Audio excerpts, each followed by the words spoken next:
el hecho de no repararse este perjuicio, de no darse una indemnización satisfactiva compensatoria por este tipo de menoscabo, implicaría una violación a ese principio constitucional.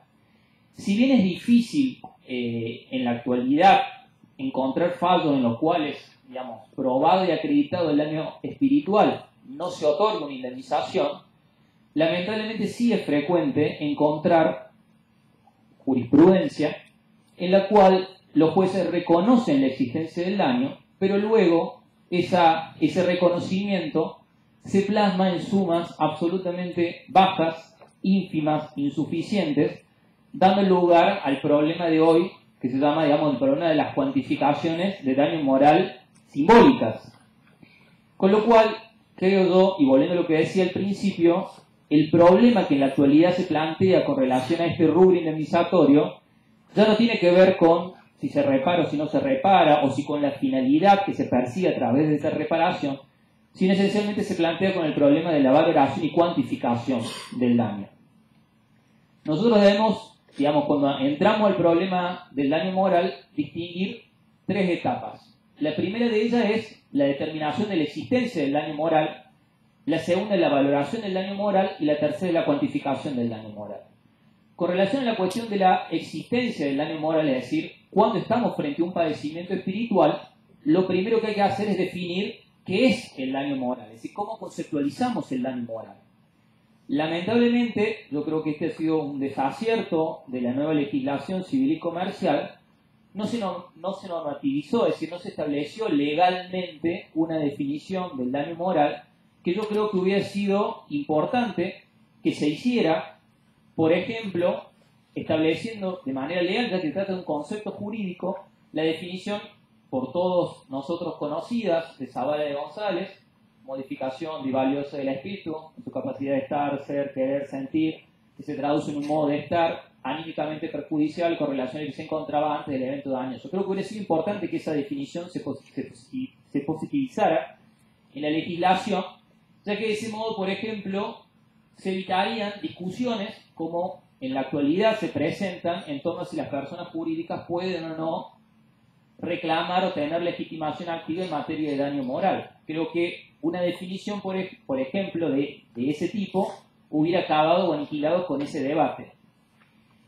Pero, vuelvo a insistir, hoy el problema esencial se plantea con la cuestión de la valoración y la cuantificación del daño. Ustedes saben que la valoración y la cuantificación son dos operaciones distintas que tienen que ser discriminadas, diferenciadas. Valorar implica determinar cualitativamente, es decir, una evaluación cualitativa de la entidad de un determinado padecimiento patrimonial o extrapatrimonial, es decir, consiste en establecer la composición material, la intensidad de un determinado daño, cómo afecta el tiempo a los fines de agravar o amenguar ese tipo de daño, en tanto que la cuantificación es una operación posterior a la de la valoración que consiste en traducir esa operación valorativa en una determinada suma de dinero.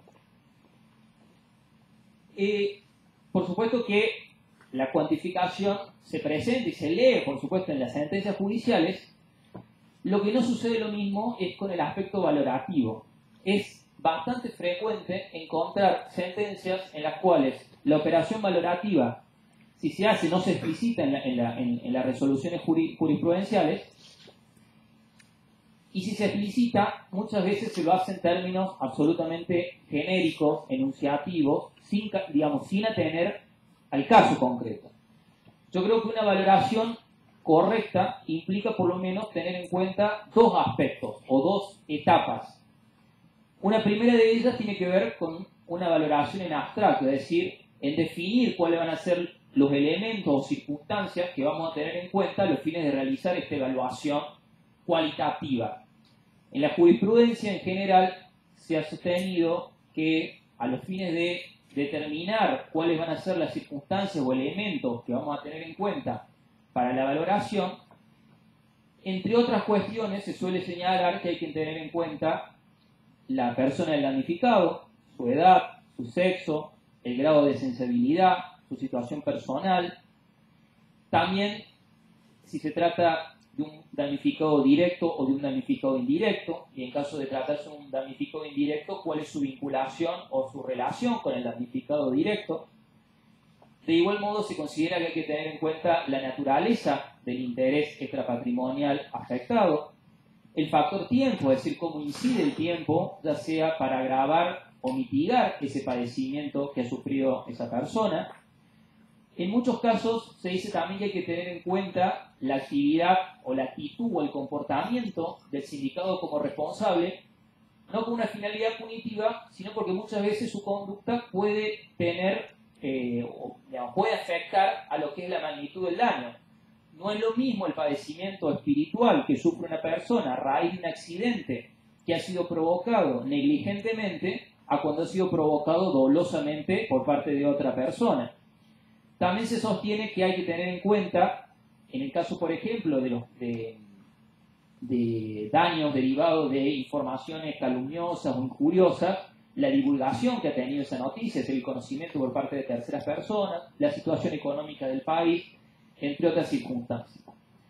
Luego de realizar este análisis, digamos, en abstracto de cuáles son los elementos, viene el análisis en concreto, es decir, tener en cuenta las circunstancias particulares del caso, que es un mandamiento del deber de reparación plena, es decir, la valoración siempre tiene que ser en concreto, es decir, hay que tener a las circunstancias de persona, tiempo y lugar, es decir, en el caso concreto, cuáles fueron las circunstancias. En base a esto, y digamos, ustedes saben que los jueces, por supuesto, tienen el deber legal de justificar y fundamentar sus decisiones. Ahora el artículo 3 dice expresamente que los jueces deben razonadamente fundar sus decisiones. Yo creo que es posible empezar a discutir o plantear o impugnar un juicio en lo que hace a la valoración del daño, al menos en 5 casos.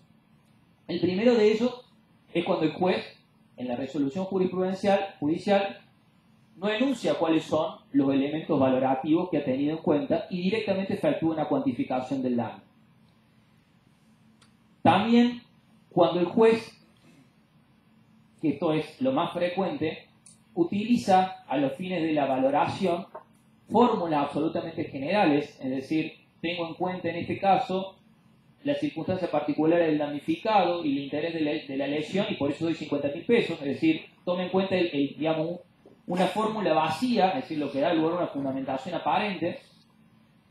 De igual modo, pienso que también puede impugnarse el juicio valorativo del juez cuando omite circunstancias relevantes en lo que hace el juicio en abstracto de la valoración. Por ejemplo, yo les decía recién, un juez, en el caso de una persona que ha sido agraviada por una información calumniosa, que tiene en cuenta el tipo de lesión, las circunstancias particulares del damnificado, pero que no tiene en cuenta, por ejemplo, una circunstancia como es la no divulgación, es decir, que esa desinformación casi no tuvo divulgación, constituye un elemento que, digamos, valorativo, que debió haber sido tenido en cuenta y que también puede servir para impugnar esa decisión. De igual modo, cuando, digamos, el juez equivoca en lo que es la valoración en concreto, es decir, en tener en cuenta las circunstancias particulares del caso. Hay un caso, por ejemplo, de jurisprudencia de dos menores de edad que habían sufrido la pérdida de su padre a raíz de un accidente de tránsito. Se daba en concepto de indemnización por daño moral, por muerte del padre, la misma indemnización a ambos hijos, siendo que en el caso particular había una circunstancia que justificaba una diferenciación en lo que hacía el padecimiento espiritual en uno y otro caso, ya que uno de los hijos había presenciado el accidente, con lo cual, y el otro no, con lo cual se suponía que en ese caso es una circunstancia tener en cuenta los fines de una mayor evaluación de la magnitud del daño en uno que en otro caso. Y el quinto, digamos, la quinta circunstancia que pienso yo puede ser tenida en cuenta es cuando no hay una adecuada razonabilidad o proporcionalidad entre el juicio valorativo y el juicio cuantitativo, es decir, la cuantificación final, es decir, cuando el juez valora, digamos, conforme a los parámetros correctos, de algún modo, la valoración, pero luego se traduce en sumas absolutamente bajas, ínfimas o simbólicas. Y eso nos lleva al problema de la cuantificación del daño moral. Zavala y González dice que la pregunta ¿cuánto por daño moral? Es la pregunta del millón, ¿sí? La pregunta del millón por un millón y para millones, porque interesa al damnificado, interesa al responsable, interesa al empresario, interesa a la compañía de seguro e interesa a todos los miembros de la sociedad, en cuanto todos somos potenciales víctimas futuras o eventuales víctimas futuras de un determinado daño espiritual. Ustedes saben que, al menos en la Argentina, han sido dos los criterios que se han utilizado en la jurisprudencia a los fines de la cuantificación del daño moral: la libre discrecionalidad del juez y la llamada tarifación judicial indicativa.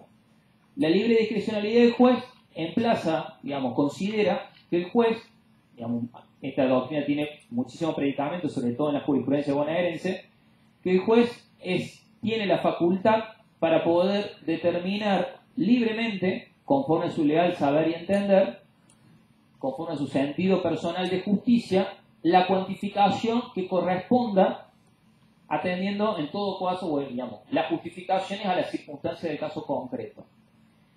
Nosotros consideramos que esa justificación es una justificación, o esa argumentación de una cuantificación es una justificación muy débil, sino nula. Es decir, emplazar una decisión exclusivamente en el sentir de justicia, en el saber, leal saber y entender del juez, en la discrecionalidad del juez, me parece que es un caso de muy poca justificación. Ibur decía, pareciera como algo así como que el juez se arrodilla mirando a la Meca o mirando al oráculo de Delfos y de algún modo le aparece el número con comas exacto que tiene que otorgar para el caso concreto.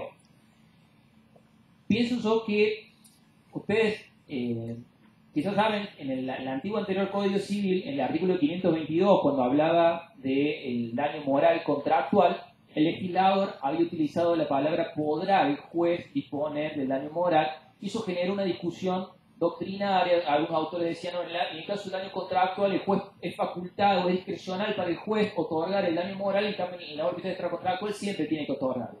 Esa discusión fue absolutamente superada y hoy se acepta sin discusión que, acreditado, es decir, probado el daño espiritual, no es facultativo discrecional del juez, otorgar su reparación. Con lo cual, entiendo yo que si no es discrecional para el juez determinar la procedencia de este rubro indemnizatorio, tampoco debería ser discrecional del juez de manera absoluta la determinación de su cuantificación. Porque a mí no me satisface para nada que me digan que el juez debe reconocer un daño moral y que después ese daño moral se plasma o se patentiza en una suma absolutamente baja o ínfima.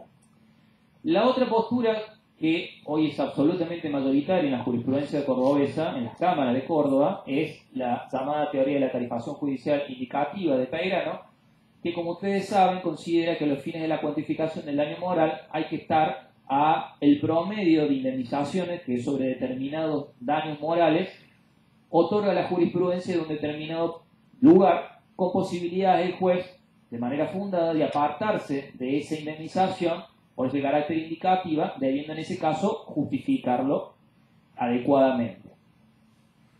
Si bien este método se presenta como superador del anterior, no está exento de numerosos problemas.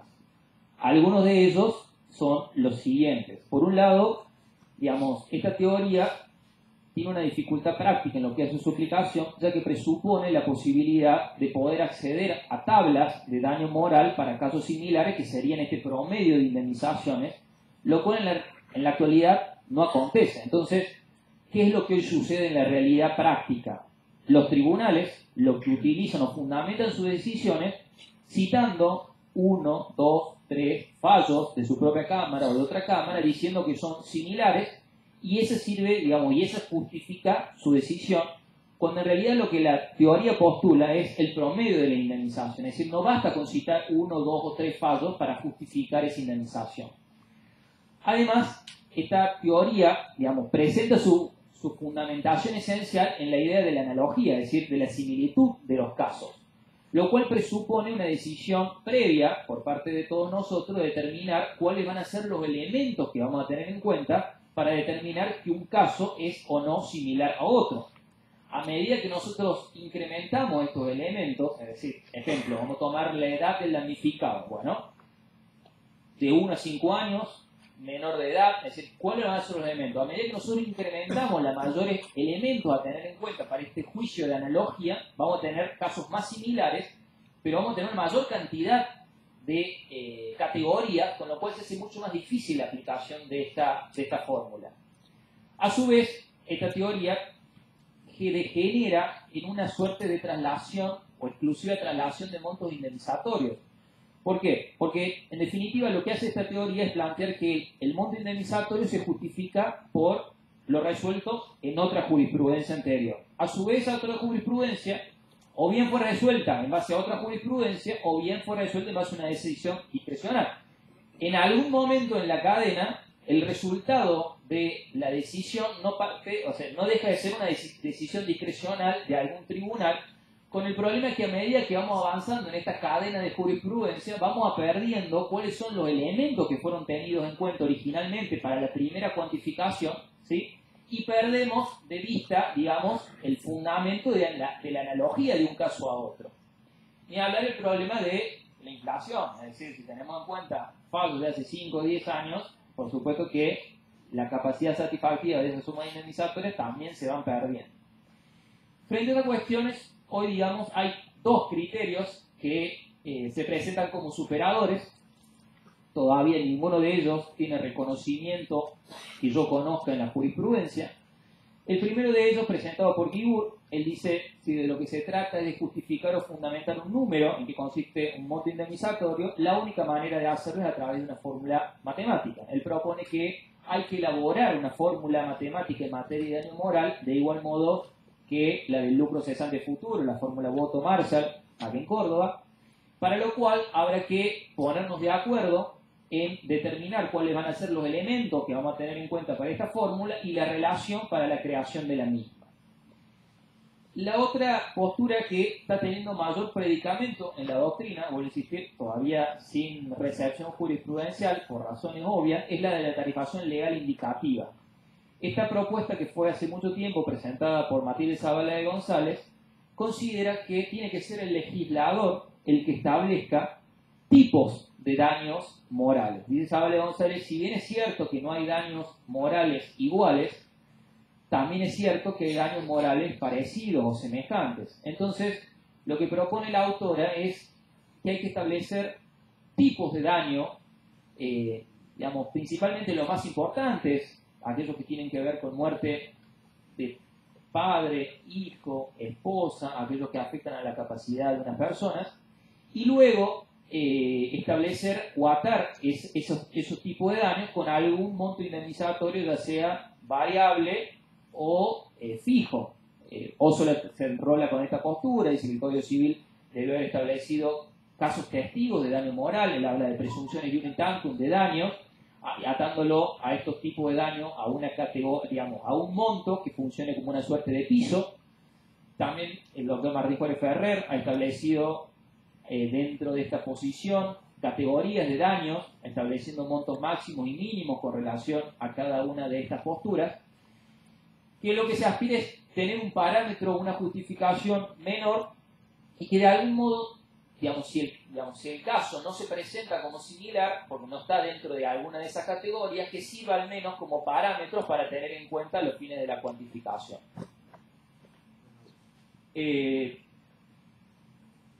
El Código Civil y Comercial,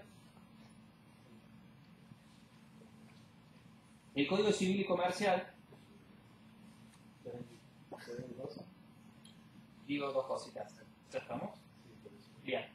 El Código Civil y Comercial ha adoptado, por supuesto no tomó esta teoría de la tarifación legal indicativa, y se ha enrolado o ha adoptado una posición o una teoría que es la de la teoría de los placeres compensatorios, que creo que es la parte más importante luego de la ampliación de la legitimación activa que establece el 1741 en su parte final, que establece esencialmente la idea de que hay que atender a ya no lo que, digamos, de poner un valor al daño moral, sino que hay que atender a las satisfacciones a partir de los bienes o servicios que una persona puede adquirir a través de un dinero que se otorga por este concepto. Esta cuestión, entiendo yo, o esta cuestión de los periodos de los placeres compensatorios se ubica en lo que es el problema cuantitativo y no valorativo del daño, y yo no creo que sea excluyente con relación a los métodos que anteriormente establecimos. Es decir, tanto la teoría de la libre discrecionalidad, de la tarifación judicial indicativa o de la teoría de la tarifación judicial indicativa, en la medida que den como resultados sumas indemnizatorias que cumplan esa finalidad de satisfacción adecuada para la víctima, yo creo que estarían, digamos, conforme a esta teoría.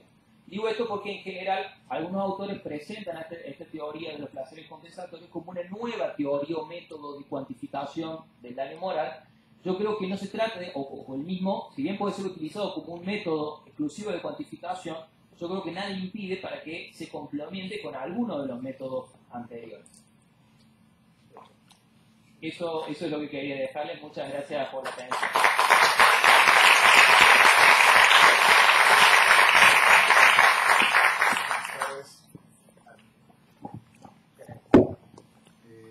Gracias Martín, gracias a doctora Sapia, profesora Sapia, y veo que no está el otro coorganizador, Cancio, no están los organizadores y están nosotros.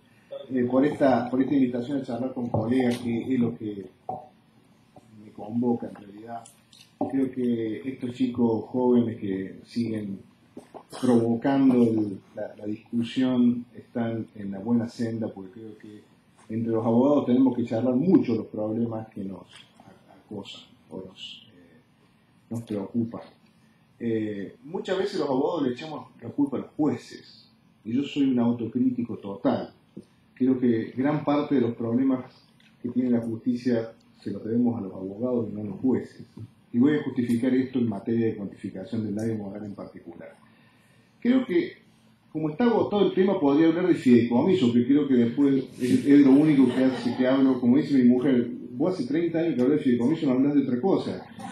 Y bueno, es como discutíamos el otro día con los jueces de concursos y la liquidación judicial del fideicomiso. ¿Cuál es el procedimiento que le vamos a dar? Y ellos le dan el procedimiento de la quiebra. Y le digo, y está bien, si ya saben el procedimiento de la quiebra, ¿para qué van a inventar un procedimiento nuevo cuando en realidad lo que quiso la ley es darle un procedimiento nuevo? No. Y en materia de daño moral o de daño extrapatrimonial, lo que quiso el código es darle un procedimiento nuevo. Entonces tenemos que empezar a pensar de otra manera. Si no pensamos de otra manera, estamos pensando mal el Código Civil y Comercial.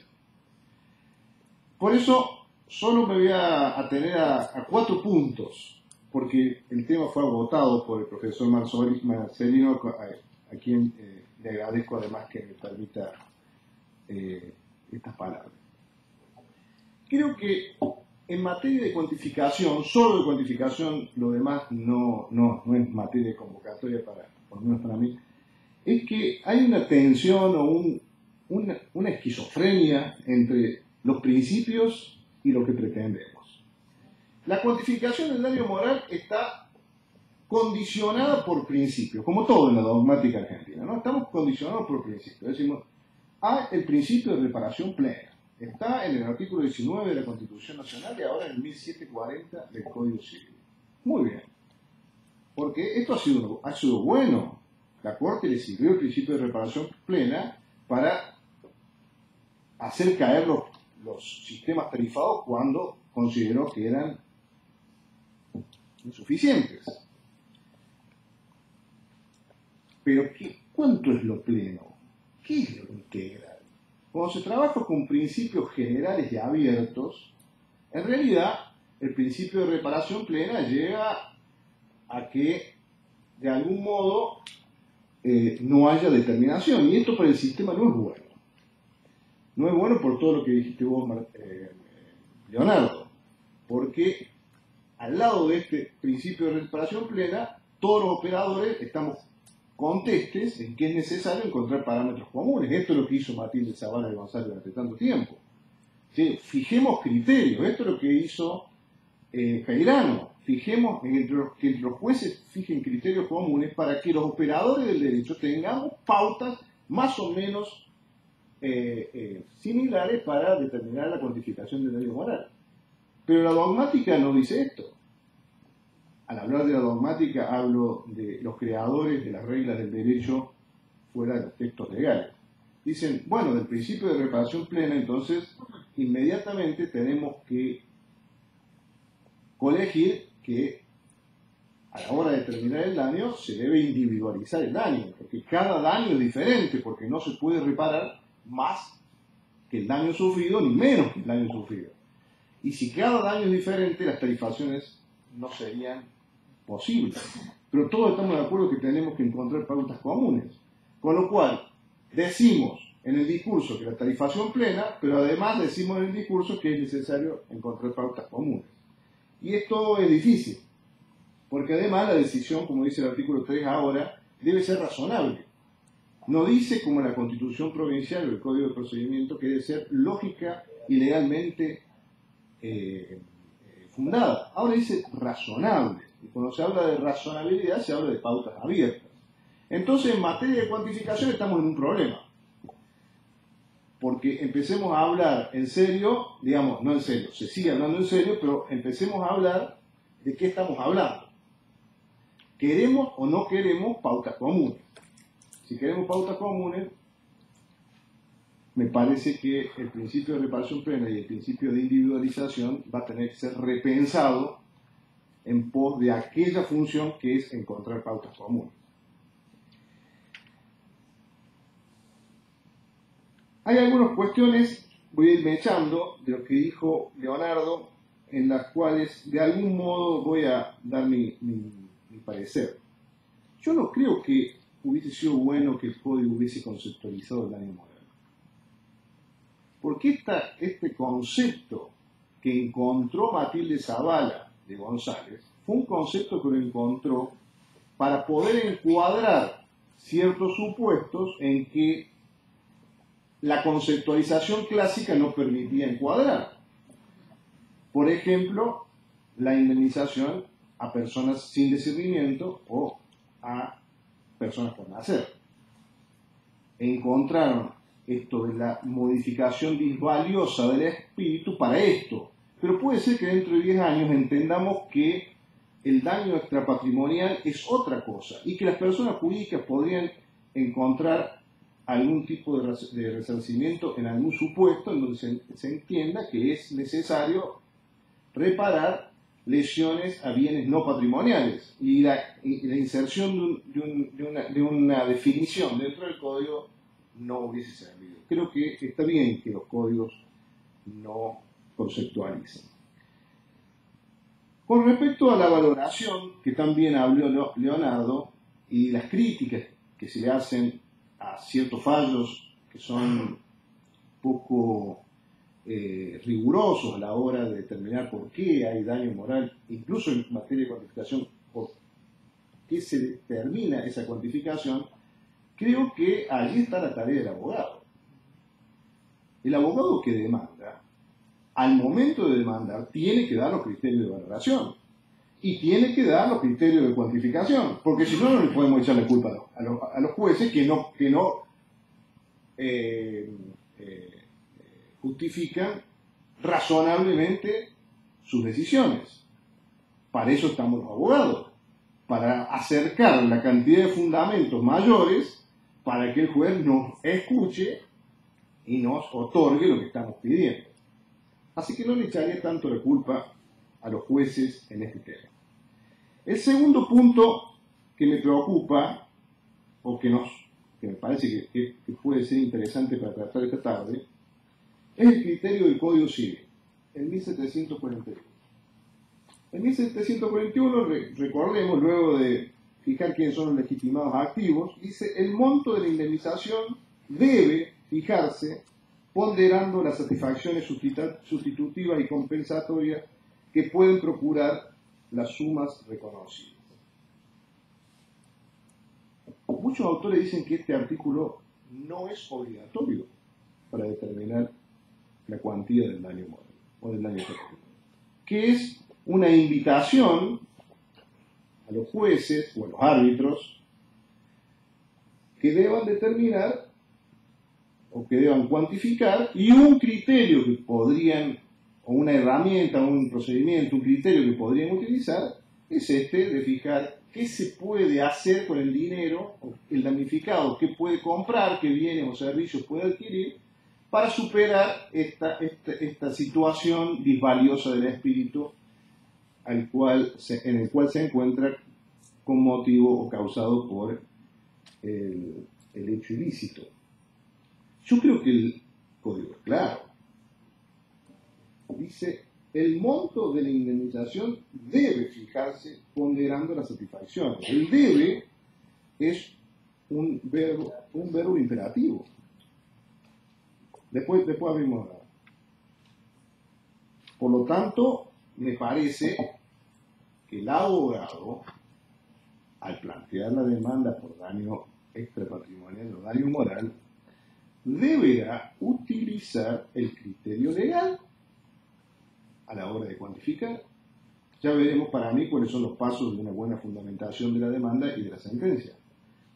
Pero ya no podríamos utilizar el sistema de los precedentes judiciales, que hasta en Córdoba funcionó razonablemente bien con todos los problemas que planteó el profesor Marcelino, pero que en otras jurisdicciones no funcionó de ninguna manera. Fíjense, hoy me pasaron estos valores. Está titulado Tabla Orientativa Complementaria de Condiciones Personales para evaluar incapacidades de acuerdo al artículo 1746. Primero, para incapacidades. O sea que esta tabla no usa la fórmula Marshall, Boto o la que sea, porque dice que con 18 años de edad cada punto de incapacidad vale 16.689,76 y a los 58 años dice que vale 12.332,40 por cada 10.000 pesos ganados. Quizá aplicando la fórmula Marshall de este resultado, no lo sé, pero y por daño moral, la muerte de un hijo hasta 950.000 pesos, la muerte de un progenitor hasta 650.000 pesos. Esto es la tarifación judicial que utilizan en la provincia de Santa Fe, o en la ciudad de Rosario por lo menos, que es de donde me lo pasaron. ¿Saben qué es lo malo de esto? Sería muy bueno que estuviese esto, por lo cual todos sabríamos cuánto vale cada punto de incapacidad, o cuánto vale por lo menos orientativamente la muerte de un hijo o la muerte de un padre. Lo malo es que esto circula por abajo y en las sentencias se dice que yo fijo estos 950.000 pesos de acuerdo a las condiciones de la víctima, la relación que tenía el hijo muerto con sus padres, la situación económica financiera, la perspectiva de vida, etcétera, etcétera. Pero esto es absolutamente incompatible con las pautas del 1741. Porque las pautas del 1741 dicen que el monto de la indemnización debe fijarse ponderando las satisfacciones sustitutivas y compensatorias, que es, como dijo el profesor Marcelino, hay que cuantificar el consuelo, no el dolor. Por lo tanto, para valorar si existe o no daño moral, podré hacer toda esta serie de articulaciones argumentativas acerca de cuál era la relación de la víctima, cuál era la edad, cuál es su situación económica, pero a la hora de cuantificar estas pautas no sirven. Porque para la hora de cuantificar yo voy a tener que decir que le doy 2 millones de pesos porque con eso puede hacer tal cosa.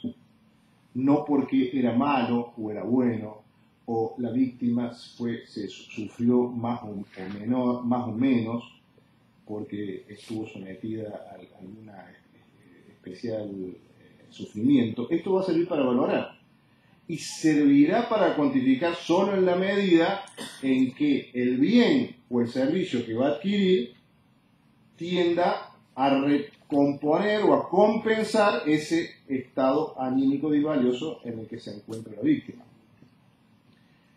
Por lo tanto, mi postura es que no podemos seguir argumentando ni bajo el sistema de la discrecionalidad, que ya fue largamente tachado por numerosas jurisprudencias de corte, ni por el sistema del método comparativo, como lo veníamos utilizando por lo menos hasta esta época.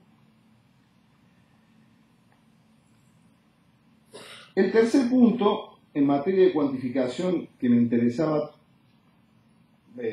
traer con ustedes, tenía que ver con el sistema de precedentes, porque puede ser que existan jueces que digan que el criterio de los placeres compensatorios no es obligatorio y que consideran que es más eficaz, mejor para el sistema seguir con el sistema de precedentes. El sistema de precedentes no era malo, pero también implicaba un esfuerzo del abogado. Es decir, yo no le puedo seguir endilgando al juez que en la sentencia me diga que va a darme 100.000, 200.000 o 500.000 por la muerte de un padre y cite 2 fallos, si yo en la demanda no cite ninguno. Yo que el juez le digo, señor doctor, gánese los honorarios. Y trabaje y busque y argumente.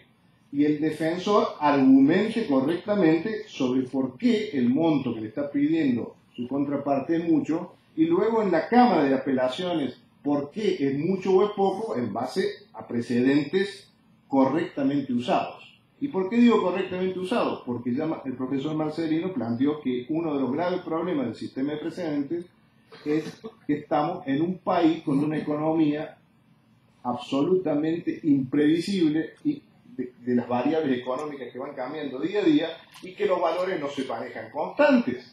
Por lo tanto, una buena técnica en materia de utilización de precedentes es traer todos y cada uno de los antecedentes que voy a alegar a mi favor o la defensa en contra o el juez para argumentar para fundar su resolución, todo a valores constantes. En algunas clases que damos con el profesor Juárez Ferrer en materia de cuantificación, hacemos estos ejercicios. Porque hay fallos que siguen o seguían utilizando, diciendo, bueno, ¿por qué? Porque la Cámara octava le dio 50.000, la Cámara cuarta le dio 70.000, la Cámara séptima le dio 75.000, yo creo que 50.000 está bien. Lo que no tenían en cuenta es que un fallo era del 2011, el otro era del 2007 y el otro del 2009. Con lo cual los 50.000 no eran iguales que los que habían dicho los anteriores jueces. Y además, los abogados tenemos que tener en cuenta a qué fecha está fijada la indemnización. Porque no es lo mismo que la fecha de indemnización esté fijada a la fecha de la sentencia o a la fecha de la demanda. Hay jueces que fijan la indemnización del daño moral a la fecha de la demanda. Por lo tanto, ese monto hay que llevarlo a la fecha de la sentencia a través hoy de las tasas de interés positiva que tenemos en el sistema que estamos utilizando en Córdoba. Ahora, si está a la fecha de la sentencia, bueno, esta es la fecha que hay que tenerla en cuenta y llevarla por algún criterio de actualización hasta la fecha en que estoy invocando en el juez, y el juez lo tendrá que llevar hasta la fecha de la sentencia para trabajar todo sobre valores constantes, de alguna manera. Y ya que estamos sobre este tema, anoche, como no tenemos fútbol en serio, porque terminó la liga, y a mí el mundial, la verdad que después de Belgrano no me interesa ningún otro club, a la noche en vez de pensar en fútbol, pienso en la extra patrimonio. Después de ver Black Mirror, ¿no? ¿Qué? Sí, es re interesante. Mi mujer está muy contenta. Fíjense, ¿cómo estamos razonando en materia de cuantificación? Decidiendo en materia de cuantificación. Los jueces dicen, bueno, como yo estoy fijando el daño moral en 1.000.000 de pesos por muerte de un hijo, y los intereses deben correr desde la fecha del hecho, porque ahora esta cuestión ha quedado resuelta en el Código Civil Comercial, donde dice que los intereses de las indemnizaciones corren desde la fecha del hecho generador. Entonces aplico una tasa de un 6% desde la fecha de derecho hasta la fecha de la sentencia. Si nosotros utilizamos placeres compensatorios, eso, si fijamos precedentes judiciales, está bien, lo llevamos todo actualizado hasta la fecha de la sentencia. Si decimos, yo sigo este criterio de la Cámara Séptima, que me da más o menos parecido que este criterio de la Cámara Octava o de la Cámara Tercera, lo llevo a la sentencia y un 6% de la fecha de derecho hasta la fecha de la sentencia. Trabajemos la misma hipótesis con los placeres compensatorios, las satisfacciones sustitutivas o compensatorias.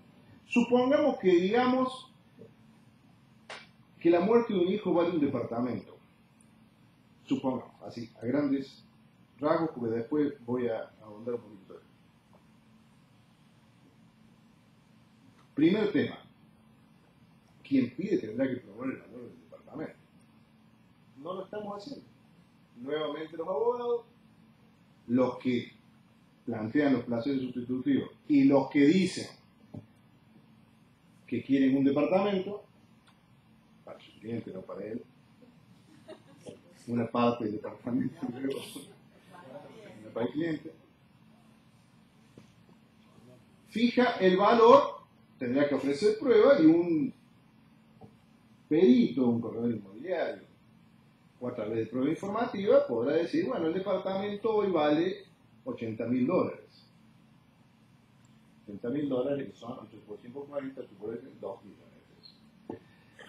2 millones de pesos. ¿A qué época? A la época de la producción de la prueba. Pero entre la producción de la prueba y la sentencia suelen pasar unos cuantos tiempos, ¿no? Muchas veces demorado por nosotros, los abogados, no por los jueces. Porque hecha la prueba, después tenemos que alegar, no tenemos tiempo, y está barato un pasaje a Rayal de ayuda. Y bueno, lo dejamos para el mes que viene. Y en una economía inflacionaria, el valor a la época de la prueba ya no es el de la época de la sentencia. Por lo tanto, si el juez dice que yo tomo el placer sustitutivo a la fecha de la sentencia, que es un departamento, y lo fijo en 2 millones de pesos, porque lo fijó el perito hace 7 meses, estoy dándole un monto que no tiene que ver con el placer sustitutivo, perdón, con las satisfacciones sustitutivas o compensatorias que estaba fijando. Para mí, la única solución es, yo tengo que fijar tasa de interés positiva hasta, desde el momento en que está cuantificado hasta la sentencia. Es la única manera, porque yo tendría que abrir de nuevo prueba y seguir actualizando constantemente el valor del departamento hasta la fecha de la sentencia.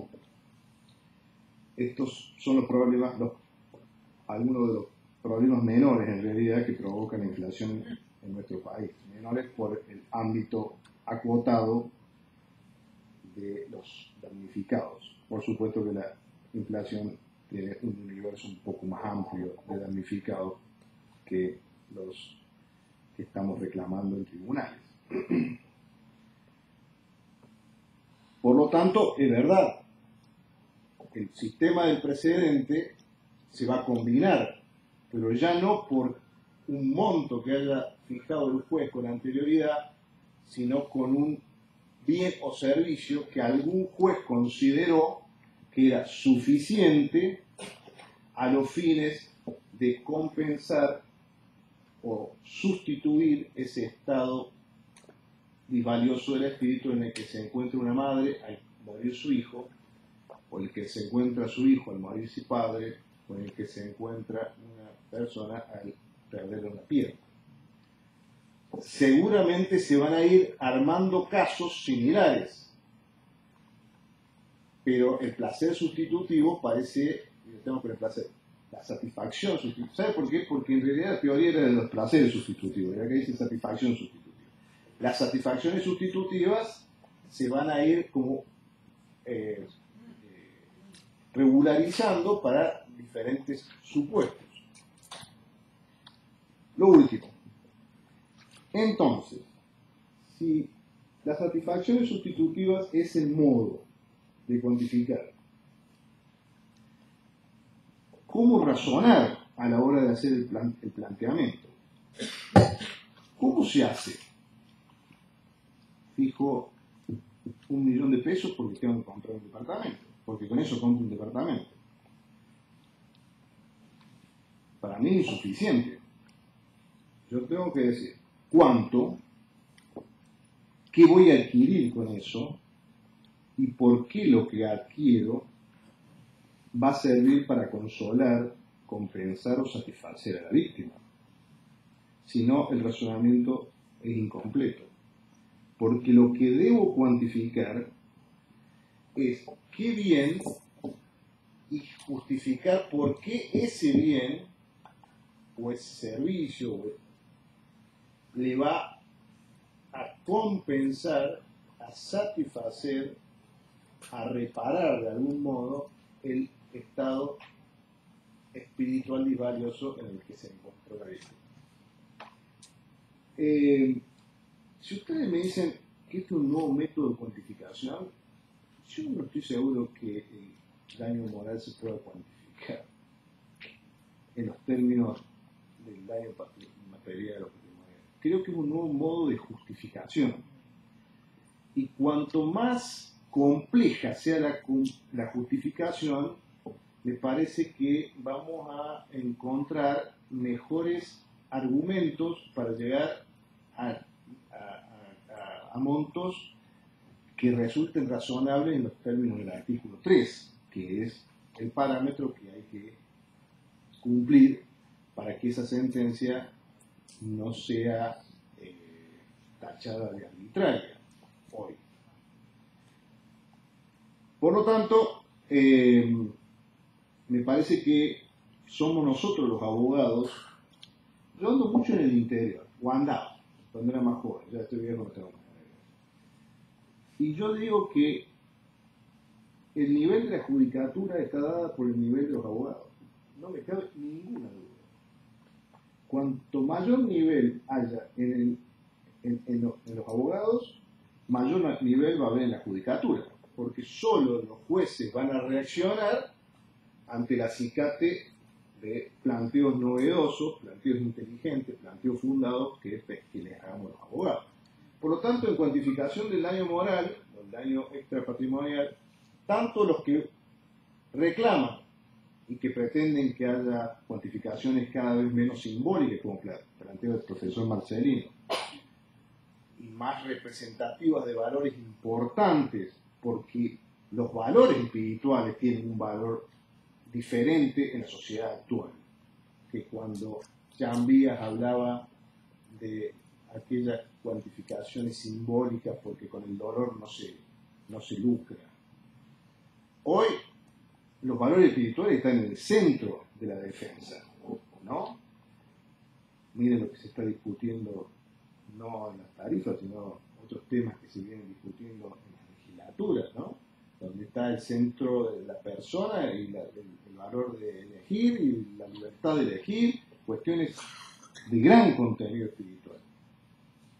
Hace unos cuantos años, había venido siempre lo cuento porque es muy representativo de cómo es la valoración actual de ciertas situaciones, a Buenos Aires Garrigues, el sobrino del famoso comercialista, principal socio del estudio Garrigues, que debe ser el estudio quizá más grande de España, por el de Uría, ¿no?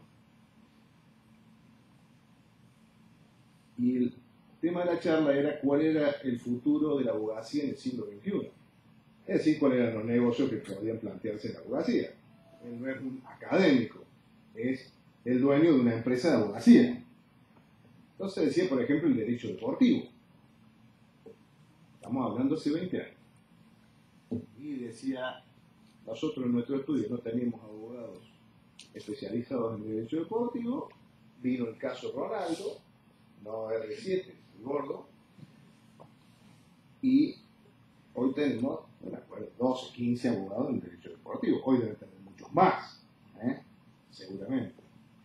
Y el otro tema hablaba de la responsabilidad civil. Era un tema del siglo XXI. Dice, yo les voy a dar un ejemplo.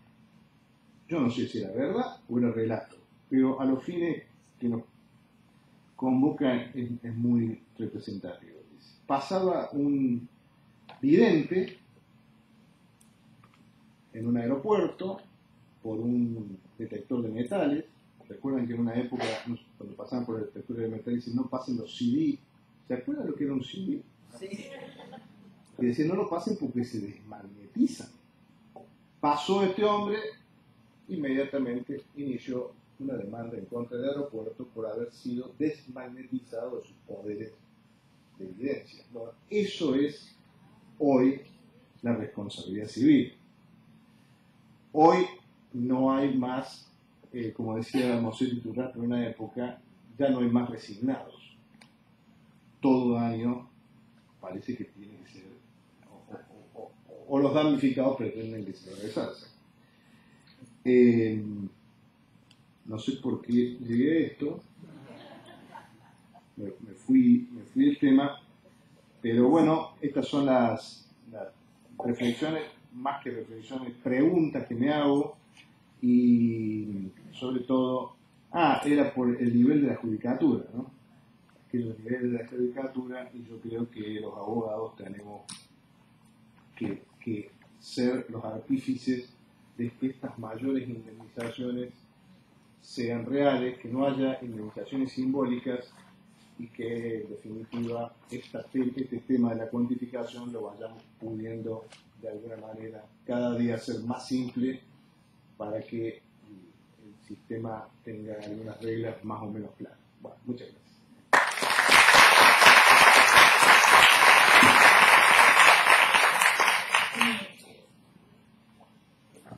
Larga Juárez Ferrer con una fuerza. Primero una aviso publicitario y después una pregunta. Bueno, tengo dos avisos publicitarios. ¿Está sponsorizado? Está sponsorizado. Sí. Una sponsor que tenemos es la Asociación para el Estudio de Derechos Seguros del Interior Argentino, AEDSIA, que nos ha intimado que pasemos esta publicidad de la revista Derechos Más Seguros, cuyo número 2 le van a entregar a quien lo quiera a la salida de esta charla. AEDSIA nos paga unos honorarios muy buenos, así que bueno, claro, por eso tengo que pasar esta publicidad. Al colegio le damos al 20% también de la publicidad que nos está pasando. En segundo lugar, la editorial Zavalía nos ha pedido también que pasemos una publicidad de el libro de obligaciones, clásico de Moisés Panés, y este libro ha sido autorizado con quien estuvimos echando recién, con Fernando Márquez, y se publicó ya el tomo 1, el tomo 2 está en prensa, si no me equivoco, y el tomo 3, bueno, todavía no está en prensa, pero ¿ya está listo? Está listo. Bien. Bueno, Fernando Márquez ha actualizado el tratado clásico, el libro clásico de obligaciones de Moisés Panés, conforme a las nuevas reglas del Código Civil Comercial, y también queriendo respetar el pensamiento de Moisés y agregando algunas cosas también propias. Iba a traer el libro, pero como soy una persona muy distraída, me olvidé de traerlo para mostrárselos. Pero en definitiva, ese es el segundo aviso publicitario importante, y después pasar el cheque a Fernando. Bien. Supongo que todo el mundo tiene muchas preguntas, pero si quiere saber la opinión de Márquez y de Marcelino, yo también. Así que hago algunas y después vamos distribuyendo la palabra según pareja. Ahora vamos a echar un rato. Bueno, hay varias cosas que me dieron a pensar un rato. La primera, a mí me encanta cuando Leonardo Marcelino trabaja la distinción valoración-cuantificación. Me parece que es una distinción sofisticada, poco tenida en cuenta a la hora de alegar por los abogados y también de decidir por los jueces. Así que es cierto que judicatura y abogacía van de la mano en el nivel. No sé si comparto todo, pero es cierto lo que vos decís, Fernando. Pero a mí, yo abierto un problema de la cuantificación daño moral, muy importante, a veces inadvertido, y un problema de entidad práctica, es el siguiente. Este problema se parece cuando en un examen en la facultad uno pregunta, por ejemplo, lucro cesante, concepto, régimen. Y el alumno te responde, el concepto es tal cosa. El régimen es una forma de bajar de peso. O sea, separan en dos partes lo que no se puede separar, porque una interpretación sistémica de la consigna indica que tienen que responder el régimen de lucro cesante, por supuesto. ¿Qué se ve mucho en las sentencias? Valoración cualitativa.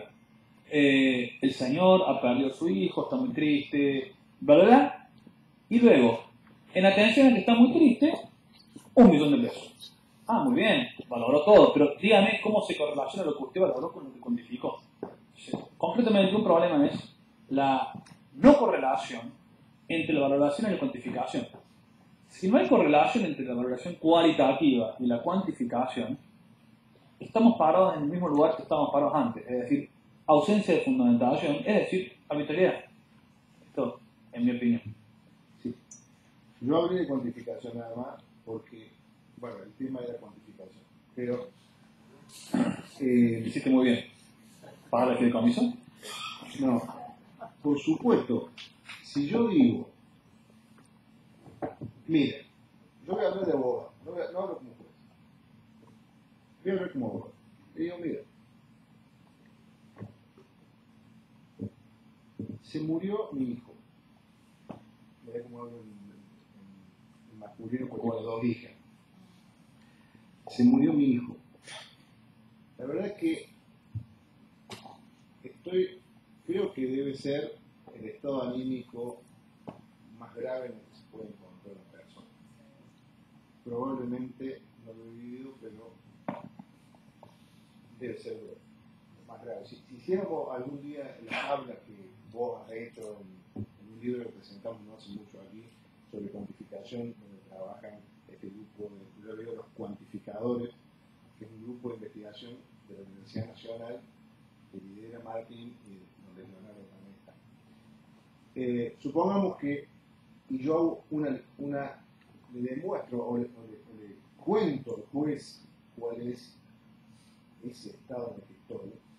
Esto es necesario para luego decir que le pido una casa o un departamento, porque con ese departamento voy a poder hacer tal cosa que me va a compensar este estado. Si yo no hago todo este trayecto argumentativo, coincido con vos, me falta un tramo de la argumentación. Y no voy, el juez va a poder decir, mentira, pero la idea va a ser una argumentación incorrecta. Tengo que valorar y cuantificar de una manera unificada. Yo estoy absolutamente de acuerdo con eso. Pero eso es trabajo. Eso es trabajo. Pero eso es lo que el código exige. Y ahí no al pie de vuelta. El código no formula invitaciones, porque el sentido del texto es poner reglas. El código no propone discusión del método. El código pone reglas. Hay normas propositivas, ¿no? Son excepciones. Sí, la sí. regla es que, que un código contiene normas. Esta tarde, cuando le contaba a mi socio, que me estudió sobre el derecho, cuáles eran los 4 puntos que le venía a plantear, y que si es una pauta obligatoria, él me decía, ojo que autores están diciendo que no es obligatorio. Y yo digo, ¿pero por qué? Y porque se basan en el texto. No me acuerdo de los artículos del código nunca, me niego a estudiar de memoria algo. Entonces volví, el monto de la indemnización debe fijarse. Me acuerdo, bueno, el 522 del código cuando se reformó en 1978 decía podrá. Entonces el podrá, si hacemos interpretaciones exegéticas literales, el podrá es una facultad del juez. Podrá. Pero eso acá no dice se debe, del podrá. con lo cual para mí esta pauta es obligatoria. Es más, lo estudié, lo charlamos con mi socio que es especialista en recursos. Me digo, ¿hay arbitrariedad legal si no se utiliza? Esta noción de arbitrariedad que utiliza la Corte y que lo ha abierto también. Sabemos que las cuestiones de derecho no son materia de recursos extraordinarios, salvo que no se utilice la norma correcta, o que la norma aplicable sea aplicada de un modo absolutamente fuera de lo que dice la norma. Eso es arbitrariedad legal. Yo creo que si no se utiliza, hay arbitrariedad legal. Bueno, coincido, y ese es un caso arquetípico de los que enlistaba Carrió en el libro antiquísimo del veterinario. Por eso O sea, no me explico. claramente arbitrario. Lo hablé esta mañana con un profesor de Rosario. Estábamos hablando de otra cosa. Y me dice, te paso los valores. Le digo, Carlos, Hernández, Carlos, ¿cómo van a defender esto frente al 1741? ¿Cómo lo defienden? Bueno, es un problema de los rosarios, en definitiva. No, también tenemos un problema en Córdoba, pero no vamos a ir ahí. Dos cositas más, ¿no? El tema del prudente árbitro judicial. Creo que no hay tal cosa como el prudente árbitro judicial. Lo que hay es esto.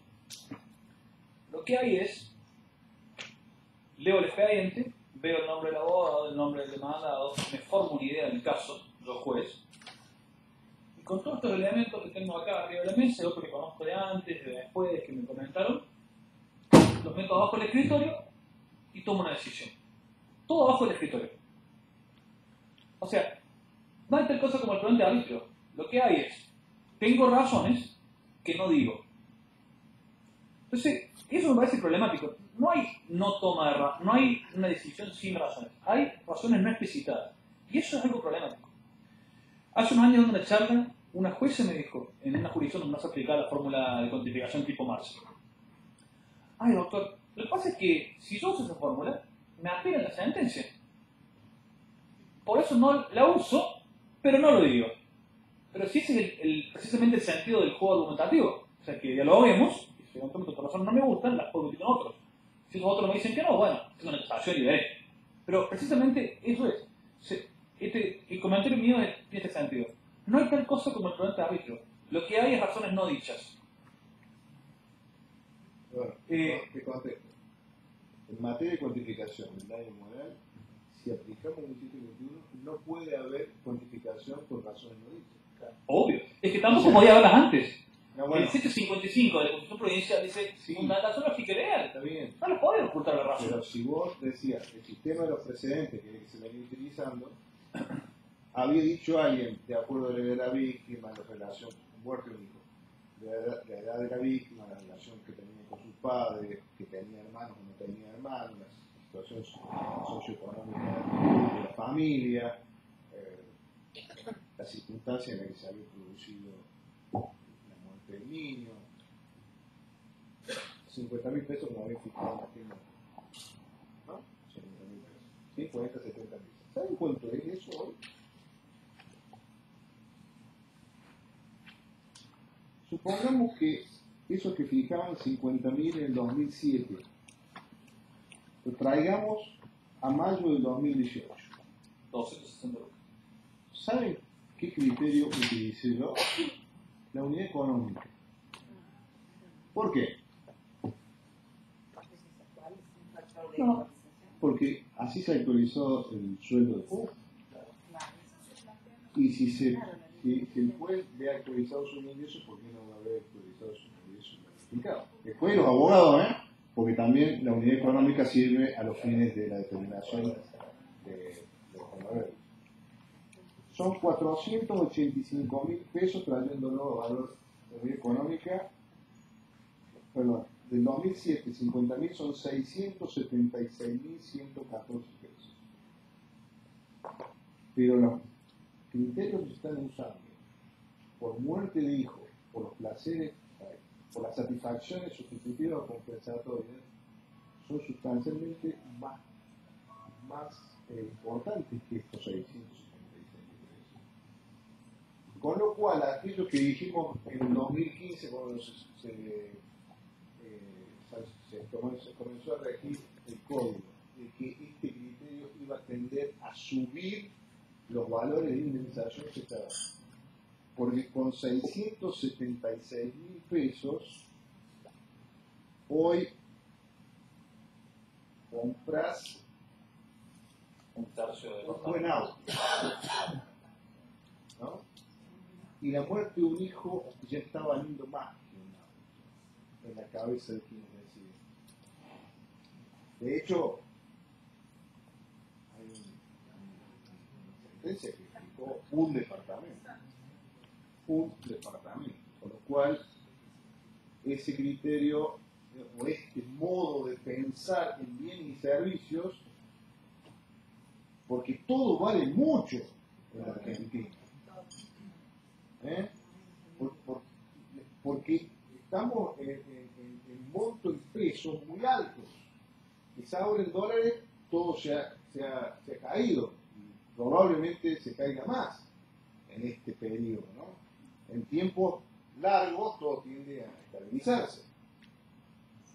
Hoy estaba un cliente que decía, yo quiero, porque yo pagué en dólares, por lo tanto quiero dólares. Claro, porque tienen 30% más. Pero si hubiese estado 3 años atrás que el dólar lo clavaron y teníamos una tasa de interés, tasa pasiva más del 2, que era del 40%, en dólares se había ganado el 30%. Bueno, ahora tiene que revertir rápidamente porque el dólar ya pero a largo plazo todo tiende, si no estaríamos, gran parte está bajo línea de pobreza, pero no es el universo que consideramos nosotros. Todo tiende a estabilizarse, ¿no? Por lo tanto, me parece que este criterio va a llevar a las indemnizaciones que ya no van a poder decir le doy 100.000 pesos. ¿Por qué? Porque vale un televisor 100.000 pesos. Los buenos, ¿no? Por supuesto, en Walmart hay 20.000, 55 pulgadas. Pero los últimos, los que compran los ricos, valen 100.000 pesos. 120.000 pesos. Con lo cual, decir, mire, le voy a dar por su hijo un televisor, no va a soportar la moral que tiene que decir. Vamos a Tercera cosa y última. Hay un tema que me interesa particularmente, es la otra punta del carrete de los casos tipo. Muerte de hijo, hay toda una conversación para dar, si un departamento, si un buen auto. Yo creo que un departamento es el piso, no piensan lo mismo los jueces, ni tampoco los colegas que no lo plantean, pero yo pienso que eso debe ser el piso. Pero bueno, eso es otra discusión, no para ahora. La otra discusión que me interesa, sí para ahora, es esta. ¿Cuánto, por esos daños que son producto de los pequeños vejámenes cotidianos que recibimos de los proveedores de bienes y servicios nosotros como consumidores? Y estoy pensando en el caso tipo López Quirós. El caso López Quirós, un señor abogado, el Citibank lo pone en el veras, incorrectamente le mandan a pagar una cámara 80.000 pesos, el Citibank le parece que es una locura, y este CJ resuelve en el 2006 que es una locura.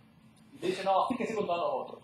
Bueno, perfecto, esto es resuelto por la cámara séptima, pasa a la cámara siguiente, pues con reenvío. Va a la octava. La octava, en diciembre de ese año, 2006, le manda a pagar a López Quirós 48.000 pesos. 48.000 pesos por el hecho es de aquel momento. 12 del 2006. Estos 48.000 pesos pueden ser mucho o poco, pero fíjense lo siguiente. Si estos 48.000 pesos tenemos muchas formas de actualizarlos. Con el valor IUS barra unidad económica, que nos daría 700.000 pesos, o lo podemos hacer con el método que, por ejemplo, propone Federico Oso, que es tasa pasiva más el 2 menos el 8% anual. O sea, tasa pasiva más el 16 anual. Ese método nos da 260.000 pesos. Yo sigo bastante la jurisprudencia sobre estos casitos porque me divierten, tengo algunos, y no encuentro un caso donde un señor lo pone en el veraz o le cambian las condiciones contractuales a un banco, o Garbarino no le entrega una cosa, o estos pequeños vejámenes, más o menos importantes, donde a un tipo le den 200 lucas. Ni a palos se ve eso, en mi opinión. Y eso es porque, dos cosas. Uno, el número suena mucho, que es todo decir, el fenómeno de que parece mucho el número, pero 200 pesos son 2 mangos, no son ni 10 ni dólares, o sea, no es guita en serio. No alcanza para hacer un viaje a Europa 15 días, 2 personas. Entonces, no es una plata significativa. En mi opinión, en relación a lo que... Y no es plata significativa en relación a lo que era con López Quirós. O sea, si a López Quirós lo pusieron en el veraz y le dieron plata que hoy vale como mínimo 260.000, eso si tomamos en cuenta la variación de la unidad económica. Ese es el problema de la inflación. No sabemos cuánto era. Pero si lo pusiéramos a tasa pasiva más el 2 menos el 8 anual, está 260. Y eso me parece que es un problema que a veces no lo tenemos, pero está lleno, me parece que esto es parte del futuro, lo que decía Garri de la responsabilidad del evidente, o también está lleno de casitos de Juan Pérez contra Garbarino, Ceballos contra Banco Francés porque le dieron 23 centavos de más, Este es el caso literal. El año pasado, acá me bastaba, o el año pasado. ¿Porque qué? Le manoteaban 23 centavos los franceses por un concepto que no me acuerdo cuál era. Está lleno de estos casos, más o menos importantes con diferentes. Habrá de López mover. Quiroz. Conociendo a López Quiroz, no me cae duda algo que también señalaba Márquez, el trabajo del abogado para justificar los reclamos. No creo que uno ve muchas demandas donde el diario Morales revisa y no funda nada del abogado. Es decir, no tiene elementos. No conozco el fallo, pero no conozco el trabajo del abogado en el caso concreto. Pero no me cabe duda que el trabajo que desarrolló López Quiroz, en su caso personal y todo lo demás, ha sido Seguro. muy duro, muy acabado por un trabajo de abogado para llegar a ese resultado. Seguro. ¿Qué es lo que marcaba algo? Los abogados somos a veces o vagos o incompletos. Vagos sí. Pero fíjate esto. No, vamos a hablar Pero política. Fernando, un segundo. Ahí, Mira esto. yo particularmente creo, mira, el martes una socióloga planteaba las tendencias de la abogacía en Latinoamérica en los últimos años. Se ha hecho todo un estudio en Brasil, Perú, todo se da más o menos parecido, porque estamos todos inmersos en el mismo mundo. Y uno era lo que yo llamo la pauperización de la profesión. Sí. No es propio nuestro, es de los médicos. ¿Por qué hay tantos casos no agradecidos? Porque tienen que atender a 40 tipos por día. Para poder sobrevivir. ¿Y cuántos juicios llevamos los que estamos acá sentados? Yo me acuerdo cuando era chico, los abogados de mi pueblo llevaban 5 casos. Con 7 casos por año vivían. Vos tenés que dar 200 ustedes, ¿no? Para pagar la luz, para pagar si tenés secretaria.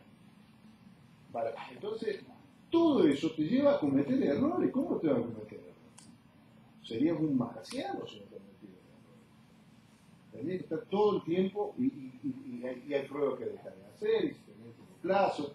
Entonces, armar una demanda con toda la rigurosidad para. Y bueno, muchas veces no se hace. Pero para, 17 me bajo. Digo esto. Criterio normativo relevante es una cuestión de derecho. Cuestión de derecho, quiero no discuria. Quiero no discuria en el juez. Bueno, por ejemplo, el tema de placeres compensatorios, ¿no? Algún fallo, es como decía Martín, Aida que me imagen. Dice, ustedes no sean problemas, ustedes tienen los derechos de tratar los jueces y después tienen que resolver. En tema de cuantificación por las satisfacciones sustitutivas, no hay prueba, y después dice, en algún buen fallo que se ha dictado el año pasado en materia que ha empezado a utilizar este criterio, dice, yo entré a la página del inmobiliario.com y vi que un departamento de un dormitorio en un pueblo vale tanto. O entré en deauto.com o de Mercado Libre y vi que estos autos valen tanto, por lo tanto fijo tanto. Pero no hay prueba. Porque están haciendo la prueba, nos están haciendo el juicio a los abogados. Y eso hay que probarlo, ¿eh? Público notorio. ¿Cuánto Sí, no está tomando cosas el público notorio? Público notorio. ¿Quién no sabe cuánto no está tomando? Pero hay un mercado.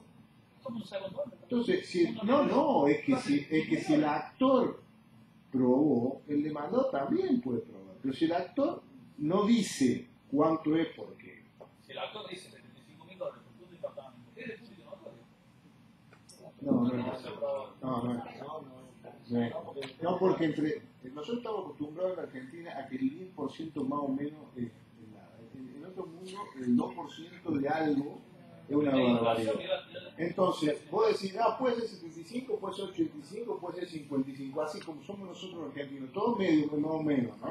Todos más o menos, pero son $20.000 de diferencia entre una cosa y la otra. ¿Tenés hecho un departamento promedio? ¿Cuánto vale un promedio en Córdoba? 10 años de antigüedad. ¿De 75 o 75 dólares? Eso tiene que probarlo el actor. Me parece que viola el principio de congruencia. Absolutamente. Si yo fuera abogado demandado, ahí apuntaría. Yo le apuntaría. Doctora. ¿Yo? Sí, usted quería... No, yo quería opinar sobre el caso que el doctor anterior habló. Martín Juárez se llama. Martín Juárez, porque no lo conozco mucho. Es que es joven, por eso. Nosotros los que hacen más que estamos en esto nos conocemos. El doctor Martín Espada, usted y yo. Sí, algunas que me colocan. Hemos estado a punto de decir. Mire, doctor, no, quería hacer un comentario respecto a lo que comentó el doctor, que cuando se pone en juego la ley de defensa del consumidor, está el daño punitivo, donde uno puede estimar, sin necesidad de justificación alguna, encerrando en ese rubro el daño moral. No, son cosas diferentes. No tiene nada que ver el daño moral con el daño punitivo. No tiene nada que ver. El daño moral tiende a satisfacer o a compensar el estado espiritual. El daño punitivo tiende a sancionar la conducta de quien causa el daño. Por lo tanto, no se pueden justificar los montos con los mismos argumentos. No tiene nada que ver. Y otra pregunta que me interesaría, si se puede, Aquel doctor Marcelino. es, bueno, cómo no, es en cuanto a la cuantificación del daño de una persona que está jubilada, que ya pisa cerca de los 70, atropellada por un vehículo y que está jubilada. Entonces, los jueces no le reconocen casi ningún valor de daño moral porque la vejez misma hace que uno pierda determinadas actividades en la vida diaria. Por lo tanto, estiman el valor del daño moral en una disminución en relación a un joven. No sé si me queda claro. Son cuestiones distintas, o sea, una es la cuestión, digamos, del daño patrimonial. No, estoy hablando del daño moral. Específicamente para los jueces, una persona mayor, por lo menos lo que yo he estado leyendo últimamente porque lo estoy estudiando, la persona mayor, como ya la vida misma le está cercenando todas sus aptitudes y sus capacidades psicofísicas, es como que si tuviera menos derecho a menos cantidad que si fuera una persona joven. Me parece que sería incorrecto un razonamiento, digamos, judicial plasmado de esa manera, porque, digamos, si lo que se trata es de dar una compensación por un padecimiento espiritual, hay que atender, por supuesto, las circunstancias, pero el padecimiento, vuelvo a insistir, es decir, no hay padecimientos espirituales iguales, pero hay padecimientos espirituales semejantes. Y a una persona, digamos, que sufre un determinado padecimiento espiritual, aun cuando sea, digamos, con independencia de su edad, me parece que no sería una circunstancia que pueda influir en lo que hace la cuantificación del daño. ¿Sí? No sé si no puede influir. Mira, te puedo tener. Yo tengo una hija que tiene 5 meses de edad. Mi hija tiene una hija que tiene 5 meses de edad. Supongamos que se muere mi hija mañana, la hija de mi hija también, mañana. Probablemente todos suframos mucho, tienen muchos hijos, algunas otras trayectorias para darse, pero en cualquier caso, el tiempo que me queda por sufrir a mí serán 30, 40 años. A mí está muy bien, el tipo le pueden quedar 15, 20 años. Pero digamos, el tiempo que vas a sufrir no me parece una dimensión irrelevante. Eso es ahí de otro costar con la pregunta de si esta dimensión es jurídicamente relevante, porque el código no nos ha dicho nada al respecto. Pero la dimensión del tiempo que vas a sufrir no me parece irrelevante así a priori. Pero ahora, porque si no vamos a seguir razonando como antes. Ahora vas a tener que justificar qué bien de más largo plazo te tienen que dar para que tu más largo sufrimiento se vea compensado. Uno más. No me acuerdo ahora bien cuál es. En los Estados Unidos cada estado tiene su propio sistema de responsabilidad civil, sus fondos, pero hay más de un estado donde un elemento normativo relevante es sufrimiento por día. Entonces le ponen un precio por día, $3 por día de sufrimiento. No, Realmente está bien, porque en Estados Unidos no podría funcionar de ninguna manera este sistema abierto y por su propia concepción, toda la fórmula que están trayendo o se quieren traer son todas anglosajonas. La del Marshall, la del daño definitivo, son todas anglosajonas. Por lo tanto, en el daño moral seguramente tiene alguna fórmula. Pero es otro mundo, es otra forma de pensar. importa, el elemento no me parece insensato. Me parece que sería, a ver, sería un elemento en lo que vos decías, en aspecto valorativo, sería tener en consideración para evaluar la intensidad del daño, es decir, en cuanto afecta al tema del tiempo.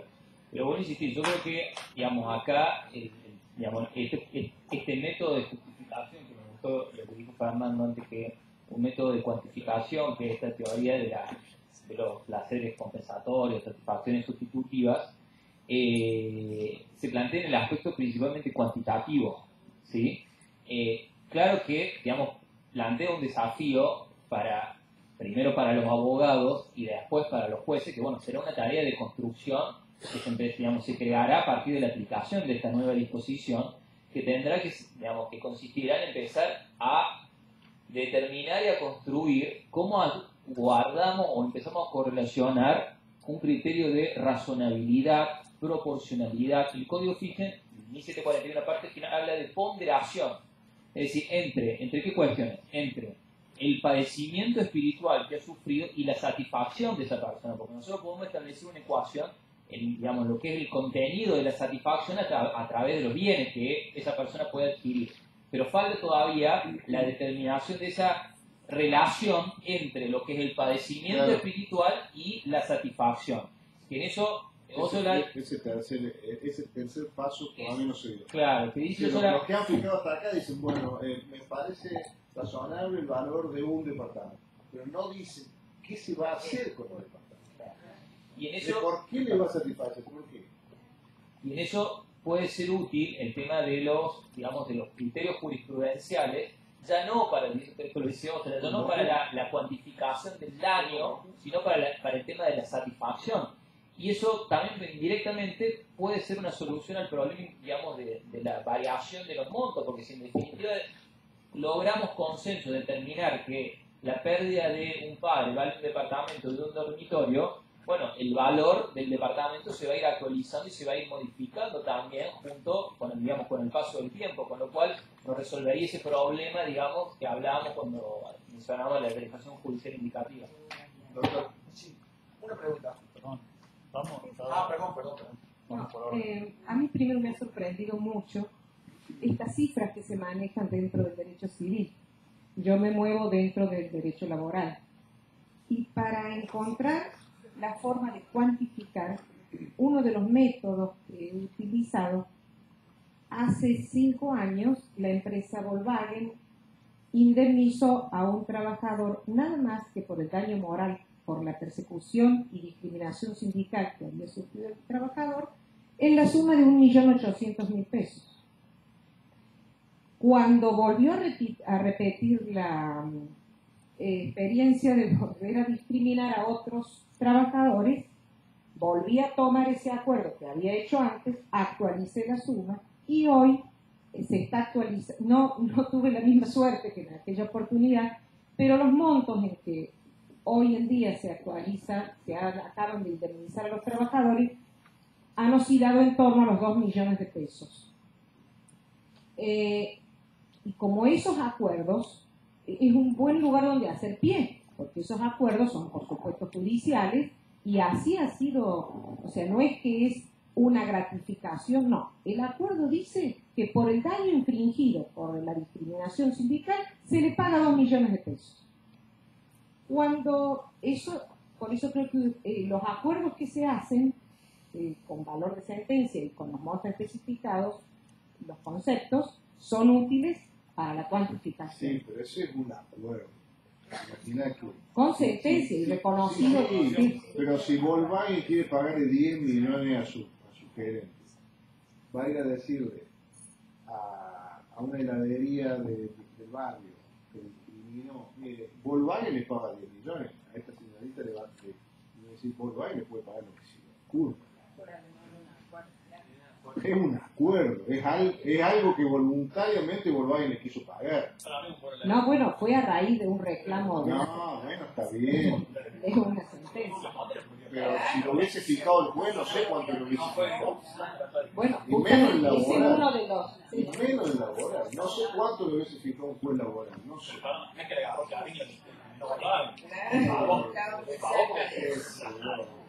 Y otro sistema, no para la cuantificación, sino para la valoración, en un juicio En que... Berlín, no sé, en Múnich, que cuánto da más o menos en Múnich de Chile, mira, son más o menos 150.000 euros. No, ya. Bueno, Ellos tienen balance, no, ellos tienen valores globales. No sé. y el otro sistema para... Sí. No era un sindicato, era un era un trabajador discriminado, no necesita tener la calidad de activista. Y para la valoración... O sea que ahí hasta tiene para un valor de publicidad para la firma. Es decir, mira, Sí, mira lo que estoy pagando por discriminación. No, más que sería al revés, porque cuando tiene... No, le reconozco que estoy mal y le pagué mucho. Claro, pero ahí No. el problema es que cuando la empresa, caemos en otro concepto, cuando la empresa tiene sucesivas sentencias como Volkswagen, que ya va por la tercera sentencia con discriminación sindical, caemos al daño social, donde por ser una discriminación sistemática, o sea, modernamente, ahora se reclama en la sentencia, aparte del daño individual que recibe el trabajador, cuando es sistemática, en derecho laboral hablamos del daño social. Entonces se expande. ¿Cómo? Ajá, ¿quién lo cobra? Eso es lo que todavía, o sea, el reclamarlo reclama el mismo dirigente como representante de los trabajadores. No sería un daño. sí. No, puntualmente, ¿cómo jugarían, en base a tu criterio, Fernando, los intereses con relación a este tema de las indemnizaciones por los placeres En compensatorios? esta economía inflacionaria donde es tan difícil hacer números, ¿no? Porque hay algunos que... Es difícil para el juez, para el abogado, es difícil para el que va todos los días de despensa. Es una cosa, realmente el fracaso argentino es algo. Pero es fecha del hecho, Y fecha de no es nuevo, prueba, vos sabés fecha de que sentencia, tasa pura. Cuando hablamos No te lo están aplicando. Cuando hablamos de este tema, algunos acá hemos dado. Sí, hemos hablado acá de obligaciones de suma de dinero no hace mucho con los colegas. Y en realidad la Argentina ha tenido históricamente inflación de más de 2 dígitos. Salvo en la época de la convertibilidad. Después siempre tuvo más de 2 dígitos. No hay forma, no hay estructura. Bueno, pero vamos al tema. Entonces, con esta inflación es muy difícil dar soluciones. Yo lo que digo, en materia de satisfacciones sustitutivas, como fijamos los valores, supongamos que fijemos un televisor para, y no de 170, sino de 25.000 pesos. ¿Por qué? Pues bueno, con eso le da a esta persona que tenía un poco más de edad y no tenía un buen televisor, con eso, y poner también con conexión a Netflix para entonces va a poder estar en su casa con un buen televisor, es 25. Está justificado, son 25 y para qué. Bueno, ¿cuándo lo fijan? Al momento de la prueba. ¿Sí? ¿Cuándo sale la sentencia? Y un año después. Porque ya tienen los alegatos, pasa el fallo, que lo miran, lo tienen 4 semanas para ver si pasa el fallo, no pasa el fallo, pasa de fallo para que no sumen la lista de los atrasados, todo es corruptela absoluta para que no cuenten los plazos. Bueno, y supongamos que después se toman todo el tiempo y después una prórroga más, supongo. Esto le estoy diciendo a los jueces, tienen que trabajar más.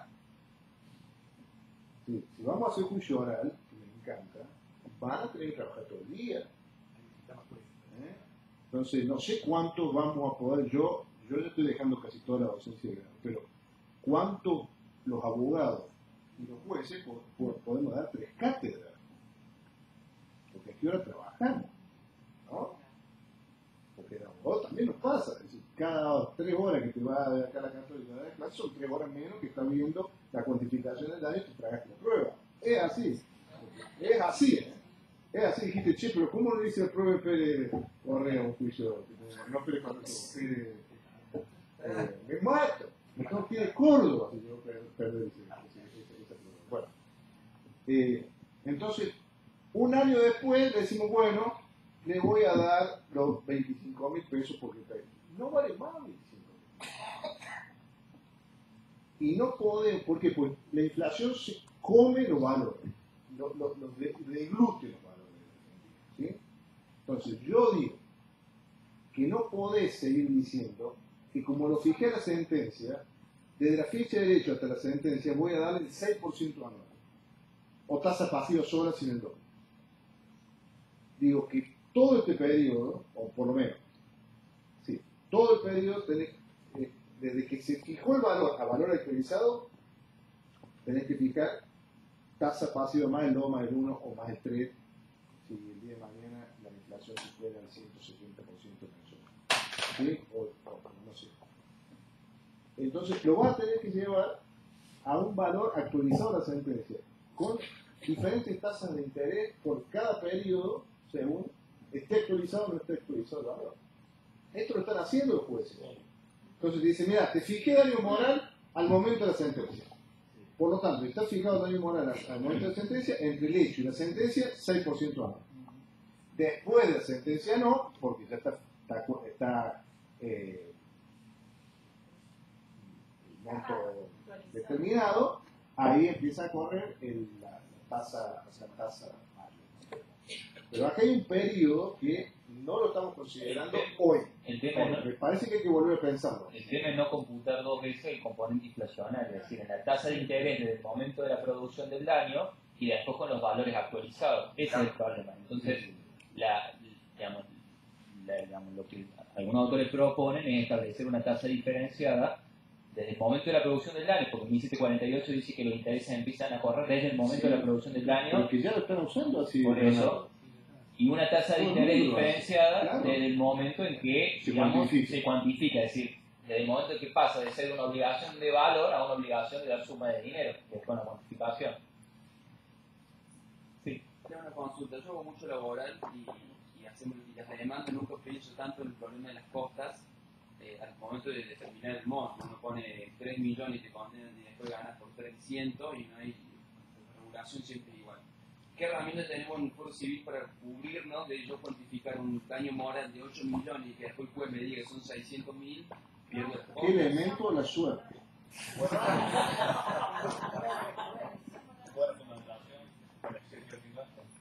Pero esto hace muchos años lo escribí. Creo que si está fundamentado los 8 millones, está fundamentado. Luego una cuestión de interpretación, pero lo tendré que fundar en por qué 8 millones. Es decir, si yo digo 8 millones porque sí, después me dan 1 millón, creo que las cuotas corresponden. Fundamentado, obviamente, el monto que uno plantee, pero al ser tan discrecional, después por el juez, el criterio que van a usar para determinar el daño moral, dicen yo planteo 8 millones o 10 y lo fundamenté por ciertas cuestiones de la particularidad de víctima, después me dan 1 millón. No, me parece que en ese caso, si está bien fundamentado, no debería haber problema. Pregunto, siguiendo un poco la línea de... Últimas dos preguntas, porque hay un largo de 6. Che, ¿el mismo precio es de 4 a 6 o de 4 a 6? Disculpa, ¿puedes el micrófono? Porque no te escucho. Perdón. Creo que, siguiendo un poco, me quedé con lo que decía el doctor Juárez. ¿Qué pasa con estos casos que son muy chiquitos, que no... Porque el tema de la pérdida de un hijo o de un padre, que lo cuantificamos por el precio de un inmueble, aparentemente está como muy ya incorporado en nosotros, ¿sí? Lo que digo, ¿qué pasa? Bueno, perfecto, pero más o menos tenemos esa relación. Sí. Digo, pero ¿qué pasa con las cosas pequeñas, como dice el doctor? ¿En base a qué lo cuantifico? ¿Qué tengo que justificar que un televisor me sirve el hecho de haber perdido, de haber estado en el verano, de haber tenido la posibilidad? No, ya está en el verano, no es tan pequeño. Bueno, pero por eso me refiero. ¿Qué deberíamos tomar en consideración para la cosa y cosa? Está en el verano una cosa y que te pongan 0.25, cuando era 0.25 más de no sé qué. Esos son dos cosas diferentes, son dos hechos diferentes. Son todos daños que son necesarios, o sea, para empezar, no son inconmensurables. El daño de muerte viejo no se puede son los... Pero que te pongan en veras, que te den un teléfono de cambio, que te cambien las condiciones de contrato, que cobren la cuenta de electricidad de la para siempre, son daños mensurables. Están en el reino de lo que hay una cantidad de plata que te da, que te deja indiferente. Eso genera un problema importante. A ver, los microdaños o los daños pequeños, yo busqué jurisprudencia, por ejemplo, en materia de cuestiones de consumo, ¿Cuánto da? digamos, de casos de cobros indebidos, por ejemplo, telefónicos o de cargos o de cortes, digamos, de la telefonía de manera constante, y más o menos lo que se establece son 4.000 pesos, 2.000 pesos en concepto de daño moral, y se justifican en el hecho de que obligan al damnificado a tener que ir a la asociación, digamos, de defensa del consumidor, a realizar el reclamo, después tener que ir a tribunales para poder reconocimiento de ese derecho. Entonces la actitud renuente suele ser la justificación. Pero más allá de esa cuestión, digamos, yo no creo, voy a insistir, que el hecho de que el daño moral sea grande o chico, es decir, la magnitud, presente algún inconveniente a lo que es esta cuestión, a este método de justificación de satisfacciones sustitutivas, porque, digamos, bueno, insistir, la satisfacción puede ser muy pequeña o puede ser muy grande en base a los bienes que se puede adquirir. Será algo más chiquito en el caso de daños más digamos, menores, y será algo más grande en el caso de daños menores, pero no creo que sea un inconveniente a la aplicación de esta teoría, digamos, la magnitud si es un daño muy grande o un daño muy chico. Pero dice la doctora, ¿qué le pido? Y fíjense. Esa es la imaginación que tiene que tener el abogado. Yo tengo unos clientes abogados que tienen una imaginación para crear temas que tú... No sé, que viene y dice, ¿qué te parece si planteamos tal cosa? Me parece totalmente descabellado. Bueno, yo pensé otra cosa. Y bueno, es así. Doctor Márquez, una pregunta. Pero como usted